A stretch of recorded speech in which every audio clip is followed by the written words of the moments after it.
জুলাই যোদ্ধা যারা এখানে আছেন, বিক্ষোভকারী যারা আছেন, তারা তো অনেকেই আসলে সংসদ ভবনের ভিতরে দক্ষিণ প্লাজার সামনে কিন্তু তারা অবস্থান করছিলেন। তাদেরকে আসলে শান্ত করতে, আশ্বস্ত করতেই কিন্তু মূলত তিনি যে অঙ্গীকারনামা আছে জুলাই সনদে, সেখান থেকে একটি সংশোধনী এনে তিনি কিন্তু ঘোষণা করেছেন। এবং প্রথমেই তার বক্তব্যে ছিল, ডক্টর আলী রিয়াজের বক্তব্যে ছিল ক্ষমা প্রার্থনা ছিল জুলাই যোদ্ধাদের কাছে।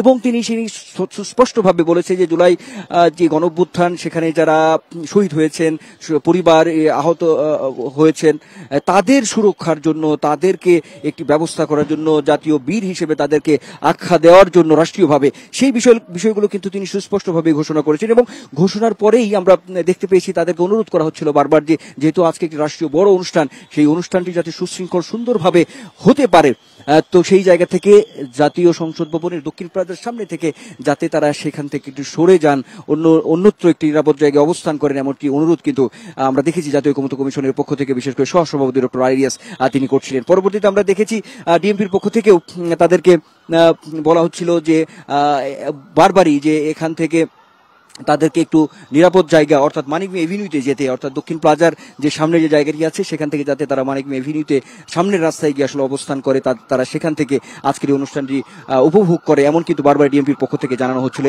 এবং একটা পর্যায়ে আমরা দেখেছি তারা বলার চেষ্টা করছিল যে আপনারা খুব অল্প সময়ের মধ্যেই এখান থেকে জুলাই যোদ্ধারা যাতে সরে যায় এমনটি, কিন্তু পরবর্তীতে দেখা গেল খুব তারা আসলে একটু বিক্ষুব্ধ হয়ে পড়েছিল, তারাও পাল্টা একটু বিক্ষোভ প্রদর্শন করা শুরু করেছিল। তখনই কিন্তু আমরা দেখেছি পুলিশের পক্ষ থেকে তাদেরকে একরকম মানে ছত্রভঙ্গ করে দিয়ে জাতীয় সংসদ ভবনের যে দক্ষিণ প্লাজার যে মূল ফটক, সেখান দিয়েই সেই ফটক দিয়েই কিন্তু তাদেরকে আসলে বের।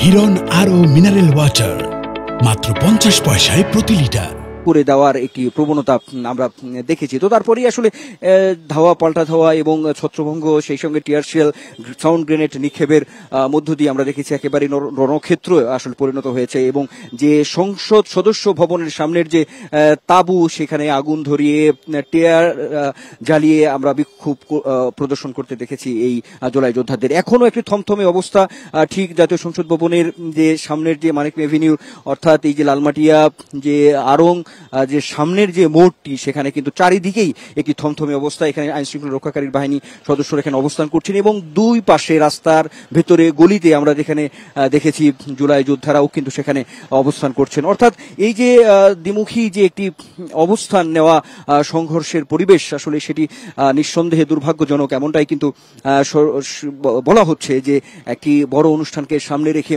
ঠিক এই মুহূর্তে প্রাক্কালে আর অল্প কিছুক্ষণ পরে এই অনুষ্ঠানের আনুষ্ঠানিকতা শুরু হবে, সেই জায়গায় এই ধরনের ধাওয়া, পাল্টা ধাওয়া এবং একটি বিশৃঙ্খল পরিস্থিতি আসলে তৈরি হওয়া নিঃসন্দেহে আসলে এটি দুর্ভাগ্যজনক, এমনটাই কিন্তু আসলে বিভিন্ন মহল থেকে বলা হচ্ছে।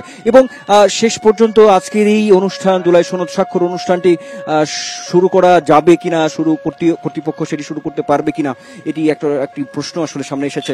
সেটি আসলে বলাই যায় এখন পর্যন্ত যদি কৌরি বলি তাহলে বলতে হবে যে একটা থমথমে অবস্থা কিন্তু এখন পর্যন্ত আসলে বিরাজ করছে। এবং আমরা এখনো আসলে দেখছি যে অবস্থা স্বাভাবিক হওয়ার যে একটি পরিবেশ, সেটিও কিন্তু আসলে আমাদের খুব বেশি চোখে পড়ছে না। কারণ জুলাই যোদ্ধা যারা আছেন তারাও কিন্তু সামনে আসলে বিভিন্ন জায়গায় অবস্থান করছেন। যে কোনো সময় হয়তো তারা বের হবেন, বের হলে তখন আবার হয়তো একটি সংঘর্ষের জায়গা তৈরি হবে, এটা কিন্তু আসলে আমরা বলতেই পারি। তো এখন পর্যন্ত একটি থমথমে অবস্থা বিরাজ করছে জাতীয় সংসদ ভবনের মানিক মিয়া এভিনিউ, এই সামনের রাস্তা। নিশ্চয়ই এটি এখন পরিস্থিতি কেমন হবে, সামনের পরিস্থিতি কোন পর্যায়ে যাবে, সেটি নিশ্চয়ই একটু অপেক্ষা করতে হবে। অবশ্যই আপনার মাধ্যমে আমরা দর্শক